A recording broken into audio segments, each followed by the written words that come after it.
Hello, good evening po sa ating lahat. Once again, I invite you to join me online Bible study. Ngayon po ay patungkol po sa pananampalataya po ng isang bulag na Bigar dito po sa Luke chapter 18. Verse 35 to 43. Ang pamagat po nito ay ang pamagat po dito nating pong pag-aralan ay the faith of the blind beggar healed by our Lord Jesus Christ. And basahin ko po kung nandyan po kayo ay pwede po kayong makipagbasa sa akin kung mayroon po kayong Biblia dahil ito po naman ay pag-aaral at para po tayo matuto at malaman po natin kung bakit natanggap ang kagalingan ng isang bulag na beggar dito po sa Luke chapter 18. Basahin ko po dito po mula po dito sa 35. At nangyari na nang nalalapit na sila sa Jericho, isang bulag ay nakaupo sa tabi ng daan na nagpapalimos. At pagkarinig na daraan ang maraming tao, itinanong niya kung ano ang ibig sabihin noon. At sinabi nila sa kanya na nagdaraan si Jesus na taga Nazaret. At siya ay nagsisigaw na sinabi, Jesus, ikaw na anak ni David, mahabag ka sa akin. At siya ay sinuway ng sa unahan upang siya ay tumahimik. Datapwat siya ay lalong nagsisigaw, ikaw na anak ni David, mahabag ka sa akin. At si Jesus ay tumigil at ipinag-utos na dalhin siya sa kanya. At ang mailapit siya ay itinanong niya sa kanya, anong ibig mo na sa iyo'y nagawin ko? At sinabi niya, Panginoon, tanggapin ko ang aking paningin. At sinabi sa kanya ni Jesus, tanggapin mo ang iyong paningin. Pinagaling ka ng pananampalataya mo. At pagdakay, tinanggap niya ang kanyang paningin at sumunod sa kanya na niluluwalhati ang Diyos at pagkakita nito ng buong bayan ay nangagpuri sa Diyos. Purihin po ang Panginoon, manalangin po tayo. Ama, salamat po sa pagbasa po ng iyong banal na salita. Panginoon, hinihiling po namin na ikaw po, Panginoon, ang siyang manguna sa bawat isa, na ang revelasyon ay ituro mo po sa amin para maunawaan po namin ang aming pong binasa na iyong mga salita. At Lord, dalangin ko na bawat mga makipag-aral sa pag-aaral nito ay matanggap po nila po, Panginoon, ang kanilang kagalingan, ang kanilang paningin, na mabuksan ang mga mata na makakita, mabuksan ang mga tenga para makarinig, at mabuksan, Panginoon, ang puso para makatanggap ng iyong salita at pagpapala mo mula sa iyo. Ama, maraming salamat sa mga taong ito na inilapit mo na makinig at makipag-aral sa araling ito. Ama, sa pangalan ni Jesus, pinagpala mo na kami lahat, Panginoon. Sa pangalan ni Jesus, ito po ang aming dalangin pasasalamat. Amen at Amen. Purihin po ang Diyos sa Kanya pong salita na ating pong nabasa. Noong nakaraan pong pag-aaral po natin, mga kaibigan, naumpisan po natin yung pananampalataya yaong senturyon. At yung senturyon ay sinabi niya sa ating pong Panginoong Hesus na sabihin mo lamang ng aking alipin ay gagaling. So, ang pananampalataya ng senturyon ay sabihin lamang ni Jesus. Ang kanyang mga salita ay mangyayari. So nandun po yung pananampalataya, yung senturyon na basta masabi lamang ni Jesus, gagaling. At napag-aralan po natin yan noon. At sumunod po yung pananampalataya, yung babaeng 12 years na issue of blood. At sinabi rin po yung babae na mahipo ko lamang ang laylayan ng damit ni Jesus, ako ay gagaling. Ito namang babaeng ito ay sinabi niya yung kanyang pananampalataya na mahipo lamang niya ang laylayan ng damit ng Panginoon, siya ay gagaling. At gumaling nga ang babaeng ito dahil pinilit niyang hinipo ang damit ng Panginoon, bagamat napakaraming mga sagabal sa kanya, ay pinilit po niya. Talagang he pursue yung kanya pong sinabi na mahipo lamang niya, at ginawa niya at nahipo nga niya ang laylayan ng damit ng Panginoon at siya ay gumaling. At sinabi ng Panginoon, "Daughter, pinagaling ka. Thy faith had made you well." Sabi ng Panginoon. So yung pananampalataya ng babae ay gumaling.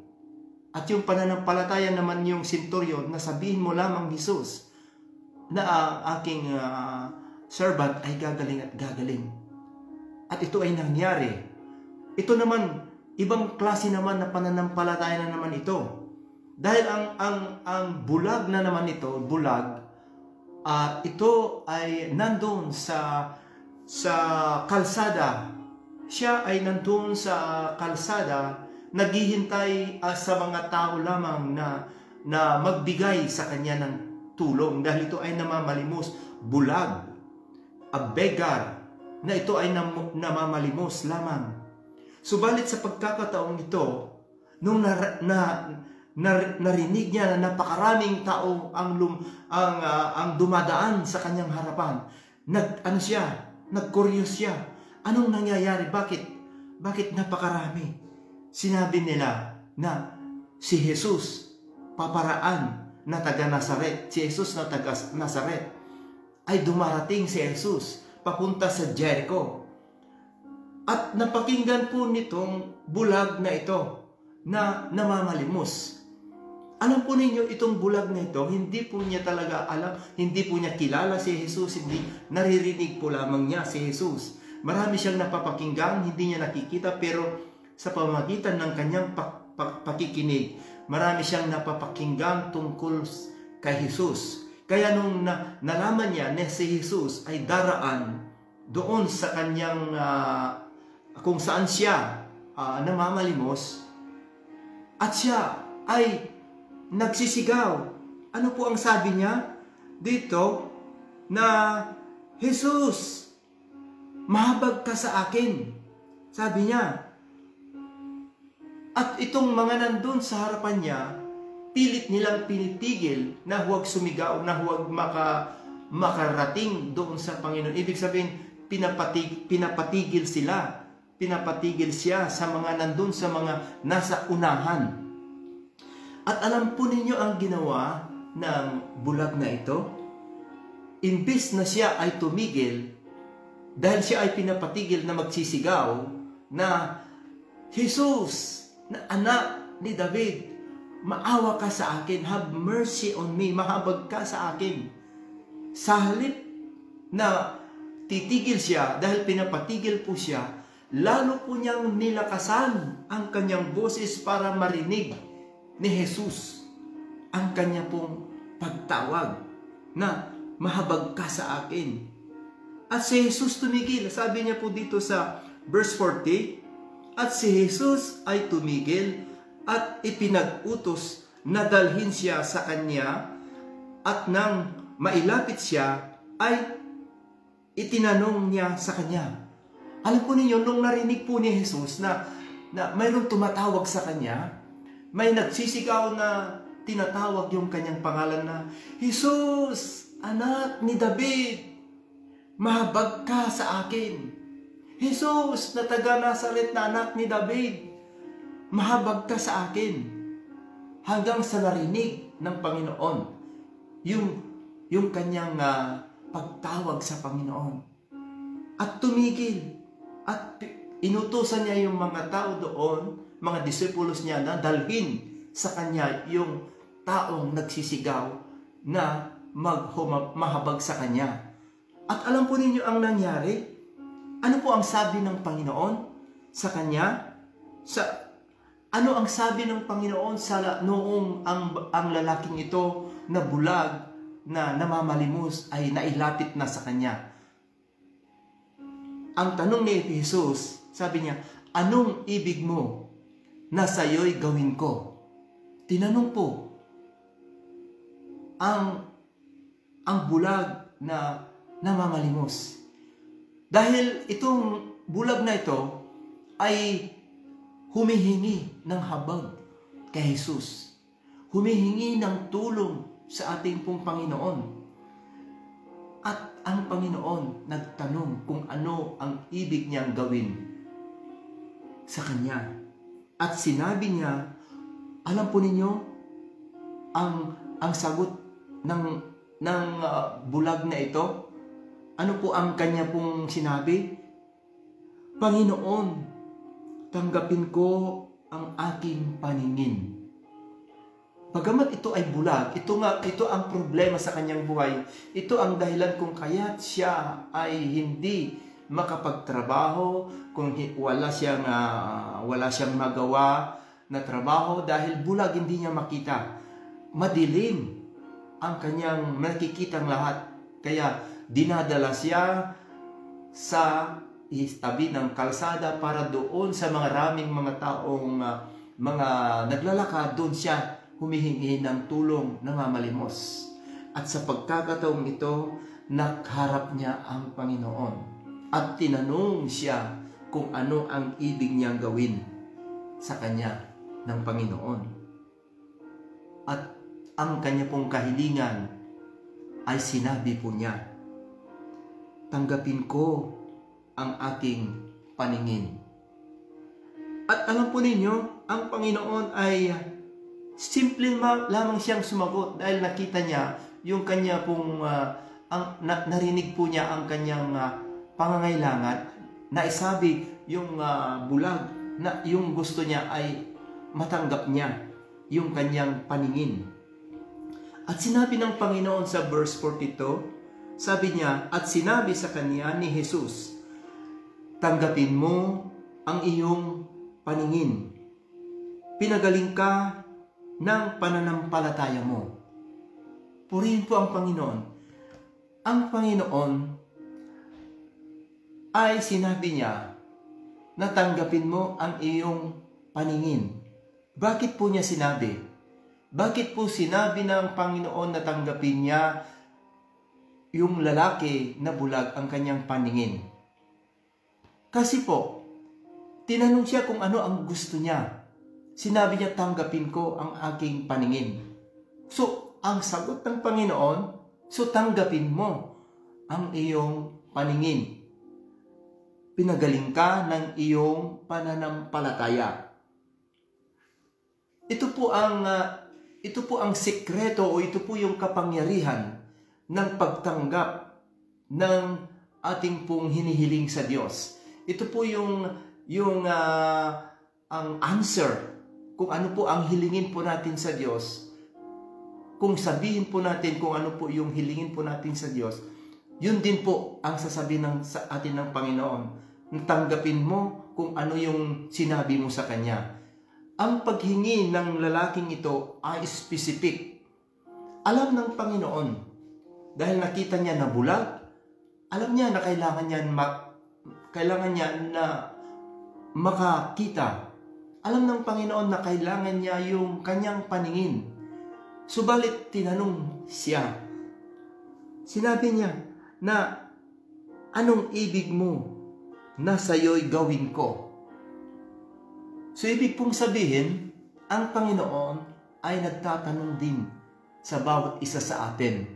Kung tayo po ay manalangin, tayo po ay humiling sa Diyos, ano po ang ating pong sasabihin? Panginoon, kagaya ba tayo ng lalaking ito? Maawa ka po, Panginoon, sa akin. tulungan po ninyo ako, mahabag ka po Panginoon sa akin. Kagaya tayo ng lalaking ito na sinabi niya, Panginoon, Jesus, have mercy on me. So sabi ng Panginoon, ano ang gusto mong gawin ko sa iyo? So ibig sabihin, kapag tayo po ay humingi sa Diyos, na dumalangin sa Diyos, be specific po kung ano po yung gusto po natin sa Diyos. Dahil hindi natin masabi kung kailangan mo halimbawa na ikaw ay gumaling sa iyong sakit halimbawa may sakit ka sa puso. Panginoon, pagalingin mo ako sa aking sakit. Anong sakit nga ang gustong pagalingin sa iyo ng Panginoon? Mayroon kang sakit sa puso, mayroon kang sakit sa kidney, mayroon kang sakit sa ulo, mayroon kang sakit sa ipin. Pagalingin mo ako, Panginoon. So anong gusto mo? Sabi ng Panginoon sa iyo ngayon. Anong ibig mo na sa iyo'y gawin ko?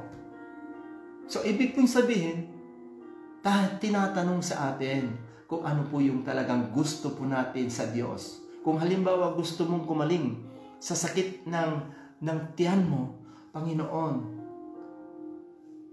gusto kong tanggapin ang aking kagalingan sa aking tiyan. Ganun po. Kung halimbawa gusto mong gumaling sa sakit ng puso, Panginoon, pag tinanong ka ng Panginoon, Panginoon tayo ng Panginoon, Panginoon, pagalingin mo ako sa aking sakit. Anong sakit? Kaya nakailang be specific ang pagsabi po natin sa Panginoon.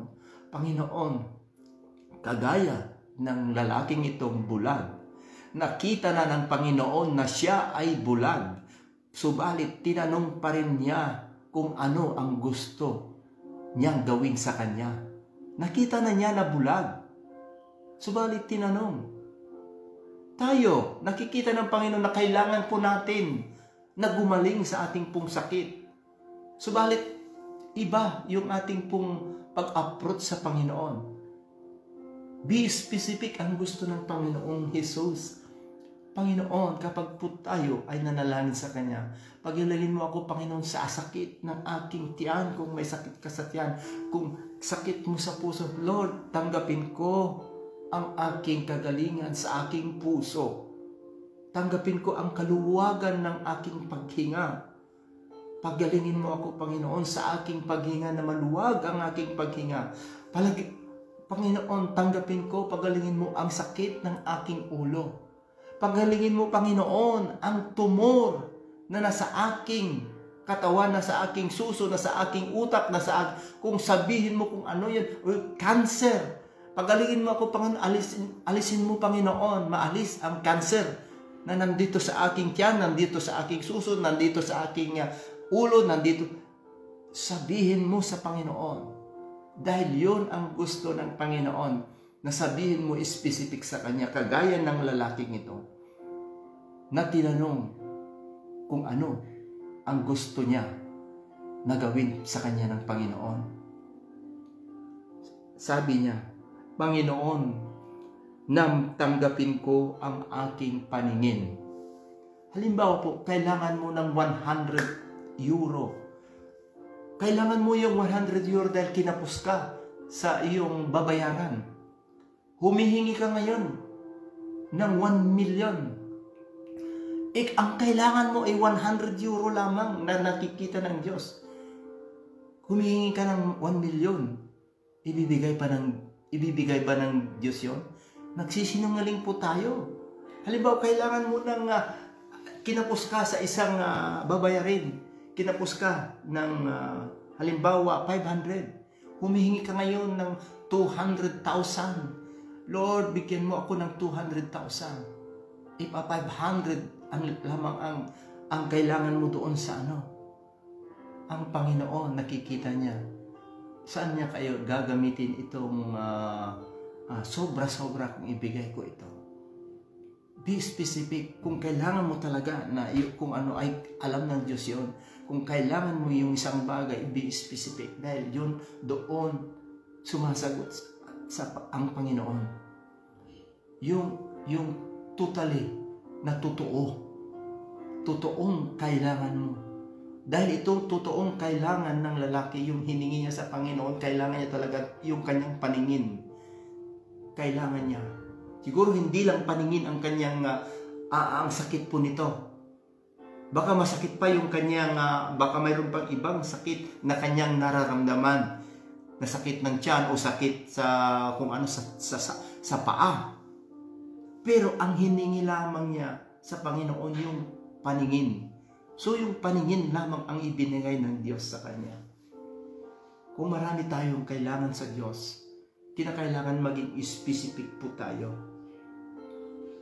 At bakit natanggap ang lalaki na bulag ang kanyang kagalingan? Sino ang nagpagaling sa kanya? Si Jesus nga nagpagaling. Pero ang sabi niya, pinagaling ka ng iyong pananampalataya. Sinabi po ng Panginoon, ayon sa pananampalataya ng bulag na ito, natanggap po niya ang kanyang kagalingan. So, ang pananampalataya, ang susi ng pagtanggap ng kagalingan. Dahil ang Diyos, gusto niya talaga tayong pagalingin sa lahat ng karamdaman. Walang hindi sa Diyos, sa Panginoon, sa pagpapagaling. Lahat ay oo. Gusto ng Panginoon, I will. Gusto ng Panginoon. Gusto niyang magpagaling. Yun ang kanyang gusto. Gustong-gusto ni Jesus magpagaling sa mga may karamdaman. Yun ang kanyang master. Master na master niya dahil nung siya nandito, gusto niya lahat na pagalingin, lahat ng may mga lalapit sa kanya. Wala pong imposible lahat. Lahat gumaling. Dahil yun nga ang gusto niya na pinunta niya dito. Mapagaling po ng mga tao sa kanilang karamdaman at maligtas sa lahat ng kapahamakan. Kaya walang hindi sa Diyos, walang hindi sa Panginoong Hesus. Kaya ito ay hinihiling lamang niya, tinitignan lamang niya sa atin kung mayroon po tayong pananampalataya na tunay. Napag-aralan po natin, pangatlo ito, yung centurion, yung issue of the blood, the woman with the issue of the blood, and this blind beggar na siya ay walang makita, kundi naririnig lamang po niya, napapakinggan lamang po niya ang mga nangyayari na mga ginagawa ng Panginoong Hesus. At doon siya nananampalataya at doon siya talagang kumapit sa kanyang pagsisigaw para marinig lamang siya. Dahil nakita ng Panginoon, narinig ng Panginoon ang pananampalataya ng lalaking ito, na bulag na ito. Dahil pinapatigil pero ayaw niyang tumigil. Talagang gusto niya talagang malapitan, gusto niya talagang makuha ang atensyon ni Jesus na dumaraan. Dahil napakaraming tao, gusto pa niyang marinig, kaya nagsisigaw hanggang sa marinig ng Panginoon. Tayo po, kung hindi tayo narinig ng isang beses na tayo manalangin, titigil na ba tayo? Hindi. Kinakailangan higit pa na prayer, higit pa na iyak. Isigaw mo pa sa Panginoon. Kung nasa kwarto ka, isigaw mo sa Panginoon. Panginoon, gusto kong pagalingin mo ako. Gusto kong gumaling. Touch me, Lord. Pagalingin mo ako sa sakit kong na ito. Sabihin mo yung sakit mo. Kung hindi ka pa mapakinggan sa araw na ito, bukas na naman, huwag kang magsawa hanggang makuha mo ang atensyon ng Panginoon, hanggang marinig ka ng Panginoon, na makuha mo yung atensyon niya kagaya ng lalaking ito. Hanggat hindi nakuha niya ang atensyon at pandinig ni Jesus, hindi siya nagtumigil na nagsisigaw na, Jesus, na anak ni David, have mercy on me. Jesus na anak ni David, have mercy on me. Palakas ng palakas hanggang marinig niya. At nung narinig, tumigil ang Panginoon. At ikinumanda niya dalhin sa kanya yung taong itong nagsisigaw sa kanyang pangalan na humihingi ng habag. At doon, tayo papansinin ng Diyos. Dahil kapag nakita sa atin ang ating pananampalataya, Doon ang pagkilos ng Panginoon. Dahil sa pananampalataya, kung gaano ka talaga kasincere, kung gaano ka talaga kaseryoso sa paglapit sa Panginoon, yung puso mo, yung lahat ng strength mo, ibigay mo sa paglapit mo sa Panginoon, at ang Panginoon makikita niya. Itong lalaking ito, bulag talagang ibinigay niya yung kanyang kalakas-lakasan na boses niya para pag lumampas pa doon, hindi na siya mapapansin. Kaya habang nandun pa ang Panginoon, ibinigay na niya lahat yung kanyang kalakasan, sigaw para marinig ang Panginoon. Tayo, meron ba tayong lakas na manalangin? Minsan, 2 beses, 3 beses, kung hindi na narinig ang Panginoon yung 3 beses na panalangin natin, huminto na tayo. Ang lalaking ito, hindi siya tumigil. Palakas ng palakas, palakas ng palakas, hanggang narinig ng Panginoon. Ganon po ang gusto ng Panginoon. Huwag po tayong mag-surrender. Huwag tayong mag-give up. Hindi nag-give up ang lalaking itong bulag hanggang narinig si Jesus. Ganon din po tayo. Kung tayo po ay may gusto sa Diyos, may gusto sa Panginoong Jesus, huwag po tayong titigil hanggat hindi niya tayo naririnig, hindi niya tayo napapansin, hindi niya tayo binibigyan ng pansin. Dahil pag makuha natin ang atensyon ni Jesus sa ating mga panalangin, sa ating pong paglapit, sa ating pong pananampalataya, sigurado titigil ang Panginoon at ibabaling niya ang kanyang mukha sa atin at sasabihin, tanggapin mo ang iyong kahilingan, tanggapin mo ang iyong kagalingan, tanggapin mo ang iyong kahilingan dahil pinagaling ka ng iyong pananampalataya. Ang pananampalataya lamang ang tinatanong at sinasabi ng Panginoon. Kaya nga po, sa oras na ito, alam ko na bawat isa sa atin mayroon pong natutunan tungkol sa message na ito. This message is a strong message about healings. This healings is a will of God. It is the will of God that we receive healings, because that is the part of the atonement, that is atonement na natapos na. Yung healing is for us, para sa atin na ibinigay na. Kaya nga, i-claim na lang natin yung healings na yon, because the healings is for us who believe the crucifixion of our Lord Jesus, yung kanya pong mga latay, ang kanya pong mga natanggap na mga latay, sugat sa kanyang katawan, pagpapahirap sa kanya, yun ang naging kabayaran ng ating pong mga kagalingan sa ating pong mga sakit. Purihin po ang Panginoon. Alam ko na ito'y medyo siguro sa inyo hindi gaano hindi nyo masyadong makuha. But if the Holy Spirit touch you, ang banal na Espiritu ang mag-uudyok po sa inyo na ang mensahe na ating pong napag-aaralan ay mangyayari lamang ito kung kayo ay tunay na manampalataya at maniwala kay Jesus na siya ang makapagpapagaling, dahil siya lamang ang nagpapagaling sa lahat ng mga may karamdaman, at lahat ng karamdaman siya ang kagalingan. Siya ang physician. Siya lahat ang tunay na manggagamot. Purihin po ang Panginoon. Tayo po ay manalangin sa inyo po na mayroon pong karamdaman. Sa inyo po na naniniwala na mayroon pong magagawa ang iyong pananampalataya sa ating pong Panginoon, katulad ng ating pong napag-aralan, na itong blind beggar man na ito ay natanggap po niya yung kanyang paningin, bulag, at ito ay natanggap po niya yung kanyang paningin.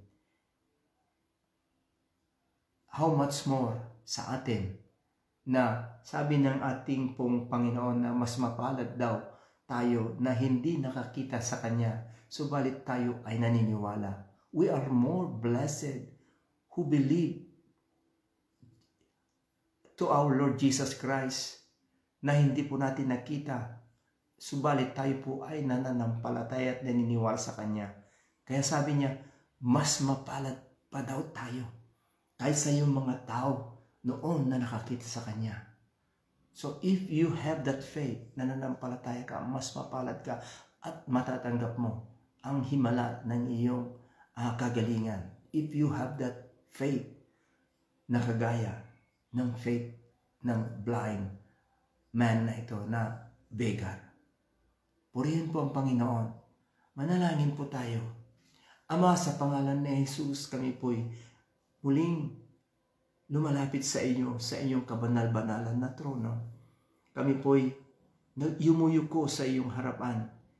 Kami po, Panginoon, ay sumasamba sa iyo at naniniwala na ikaw ang aming Diyos na tagapagligtas. Ikaw ang aming Diyos na manggagamot. Ikaw ang aming hari, Panginoong Hesus. At ang lahat ay posible sa iyo. At Panginoon, kami po, Panginoon, ay lumalapit sa inyo at amin pong hinihiling ang katuparan ng aming pong sakit na kami po ay matanggap po namin ang aming mga kagalingan. Sabihin mo, kaibigan, kung ano ang gusto mo sa Panginoon. Sabihin mo, hindi ko alam kung ano ang gusto mo sa Panginoon, pero sa oras na ito, sabihin mo sa Kanya, sa oras na ito, Panginoon, kailangan ko ng ganito. Sabihin mo sa Kanya, gusto kong tanggapin ang aking kagalingan. Kung ano ang gusto mong gawin ng Panginoong Hesus sa iyo sa oras na ito, at ikaw ay papagalingin. Mayroon ka lamang pananampalataya at tunay na paglapit mo sa Diyos, sa Panginoon. Very specific ang gusto ng Panginoong Hesus. Specific ang gusto ng Diyos. Gusto niyang marinig mula sa inyong mga labi kung ano talaga ang gusto natin sa Kanya. Sabihin po natin sa ating pong Panginoon. At Lord, thank you, Lord God, sa mga nasabi po nila mga kanilang pangangailangan. Panginoon, ikaw po Panginoon ang aming pong manggagamot. At alam ko po, Panginoon, na wala pong imposible sa iyo. At ang lahat ng ito, Panginoon, ay natanggap po ng bawat isa dahil sa kanilang pananampalataya. Lord, thank you.